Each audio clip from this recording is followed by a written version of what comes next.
Well, I've decided today to confess my love. And I don't know if this is the right time. Wow. I mean, whenever. So I actually fell in love with him the first time he came to Kathmandu.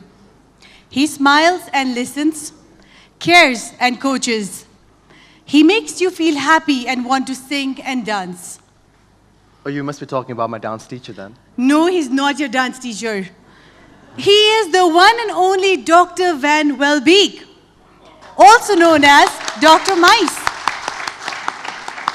He's made us remember that life is about rejoicing and celebrating our time together. For the person who inspires the youth to lead and the leaders to stay youthful, we want Dr. Mice to take the stage on and tell us more about emotional intelligence and tourism in Nepal. Please welcome him again. Thank you. And thank you for making me blush. It's a long time ago that happened. Okay, welcome. And let me try to show you how you can keep the time and waste and work together with the other speakers. Okay, what business are we in is the big question.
People who need people are the luckiest people in the world. And aren't we lucky in the tourism industry? Because we need people. And to stay in the theme, it's exactly as Buddha said. What you think you become, what you feel you attract, and what you imagine you create. What you think you become. And what Nepal thinks, you can see here. And let's help them to become that. What you feel, you attract. And a lot of people talked about this morning already. And what you imagine, you create. And the Pata people have been doing that a lot.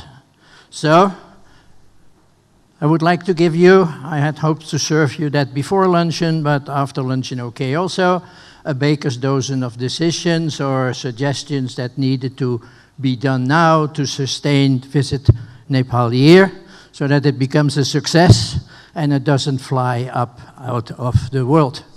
We have to make sure that Visit Thailand year becomes a success. So, number one, tourism, place, and people. And you heard this morning extensively about places. Places we know, places that are hidden, and places that we should keep a secret, but it's also about people. It's about good people, sometimes not so good people, and it's working again with each other. So, emotional intelligence is becoming something of importance in tourism, because we are talking people. You probably know you have a left brain and you have the right brain, and your left brain is more logical, where your right brain is more subjective. And we have to work on those and make sure that you not only control your own emotions, but also the emotions of our guests, our customers. And by doing that, we can have these emotions and we serve the tourist in the right place and the right way.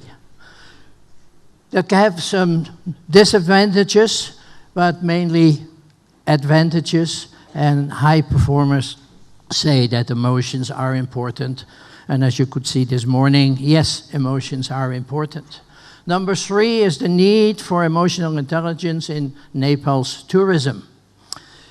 We have to work and make sure that the customers, the staff, all realize the importance of this, and that we are in the people business, and that we react and show the emotions.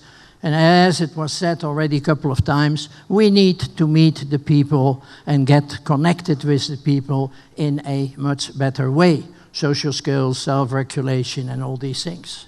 So, I have decided to enhance the logo of the Visit Nepal year, and we're going to put a little "Love is in the air" in there.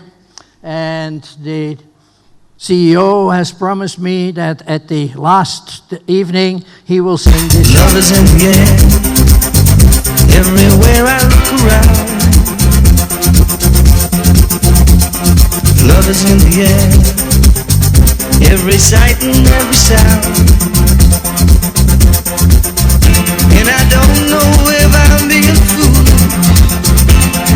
Don't know. Love is in the air, and I hope there's a lot of love in here also. I have to compliment the NTB. Last year I did a large EI training for mainly their own staff, and we talked a lot about this. And actually the day after tomorrow on Sunday, I will do for the National Tour Operators Board also a presentation on emotional intelligence and how it can help you to do a better business and a win-win situation. Number 4, the need to enhance the soft skills. We hear a lot about hard skills and soft skills. Hard skills being educated at high schools, universities, colleges. But the difference between the two is important. And whether we like it or not, tourism is a soft skill, mainly business. Yes, you have to learn how to serve a plate or how to do this, but it is all about the people of that. So, needed to be a team player, needed to be a problem solver, a wordsmith, and the Nepalis can do that pretty well, and aware of the bottom line, and last but not least, a sense of integrity. And that's what we're trying to bring the students and together. And again, we're talking now about smart skills, and we're talking about sharp faculty, so that they can do a super job and they are geared to take their place in our industry. Stop saying it can be done. Time and time I hear in Nepal when I suggest things, can't be done, can't be done. I talk to some people of the civil aviation and the airport authorities, and they keep telling me low-cost carriers can't come here, because they're charging exactly the same, because the policy is no airline can pay a different rate. And even at the 2 new airports, the airlines have to pay the same rate as in Kathmandu, so your low-cost people will not be interested to come. Can't be done. Well, I don't agree with that. That should be done, because you want more tourists, and I will bring that up also outside of this meeting. One of the problems the students talk to me about is when they do internships in Nepal, is what I call the man in black. You see him standing around everywhere, in every hotel, normally with the back to the customers, because they're so busy talking to each other that they have no time for those customers. They have been in the hotel, I can't say working, but they have been in the hotel for 20 years, and they believe they know it all. And when those students come in, the students are basically misused in all kinds of different ways. So at least I hope the men in black in the future will turn their face to the customers and not their back to the customers. This is uniforms these days. And I don't know why in every hotel everybody has to be dressed in black. That was 30 years ago that we did that. But these days that should not be, and I think this hotel in Bangkok gives you a perfect example of how to do that. So, no problem is a problem. And that's really what this is all about. So let's stop taking our head out of the sand. If you think training is expensive, try ignorance. We tried to organize some training 2 days ago, but it was all the same story. We're too busy, no time to train, or we're not busy and we have no money to train. And again, we like to train because, once we train people, the hotel industry believes that they will go somewhere else and not being motivated, which relates directly to the stupidity of human resources management in a not very clever way. And that's really what we need, more HR, better HR, and looking at the people not as an employee, but as a resource.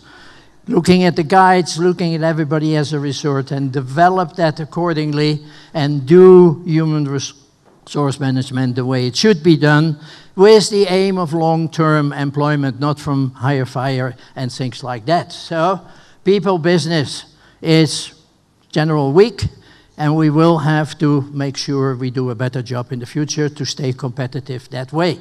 It's very much old style, HR, hire, fire, and pay, and what we need is this modern, new style of planning, career planning, and again, students talk to me about that too. So the ultimate question is, of course, that people have to understand that the employer is not the one that pays the money, but the guest. And it's that guest, that visitor, that pays our wages. And a lot of people forget that. So if you don't take care of your staff, your competitors will. And that's going to be interesting. As you heard already, Cam also saying a lot of new hotels on the construction. But Mr. Marriott is coming to town. He already has nearly 2 hotels in operation. No, 2 hotels and 1 nearly in operations. And Marriott does knows what HR is all about. And I hope that that will have an effect on the HR of the other hotels, so they start realizing that we have to do a better job, because otherwise a lot of people will jump to the other situation. So, tourism organizations working together. So, that we work, train, and make sure we are making sure that they teach and learn at the same time, and you see that happening here with the students. It's all about training and education. When people ask me what's the difference between training and education, I always say this: what would you prefer, sex education or sex training?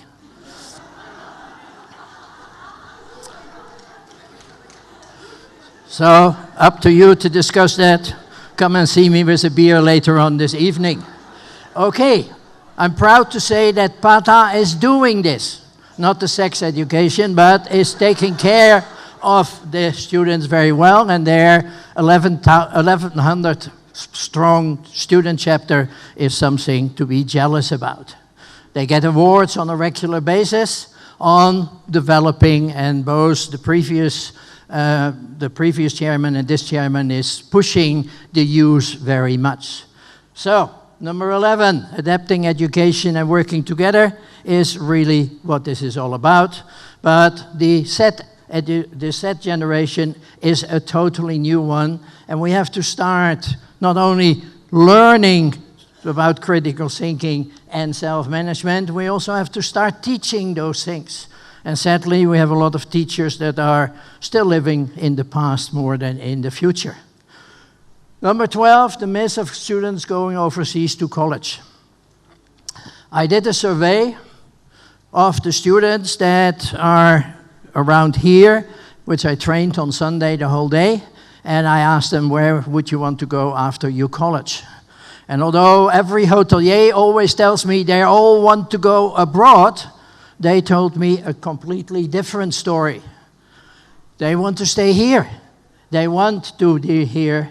They want employment, and they, of course, want employment abroad also to learn. Sadly, again, for the reasons I just mentioned, that's not always working very well. So we have to make sure the hotel industry and also the tour operators start working on sustainable HR and not the last one. And that, ladies and gentlemen, makes me to the last one of the baker's dozen. And the question is really, why am I talking to you? Because we're doing this already. And as you can see, and please come forward, these are the kids. This is the new generation. And let's accept it. They are the world. We are the world. We are the world. We are the children.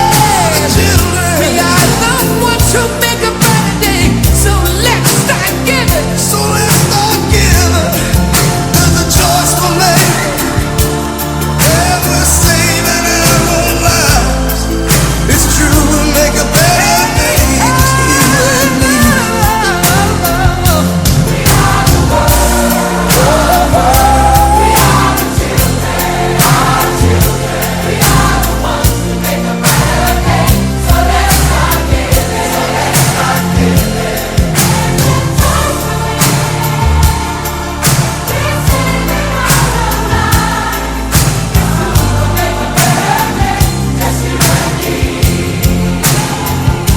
We are the world.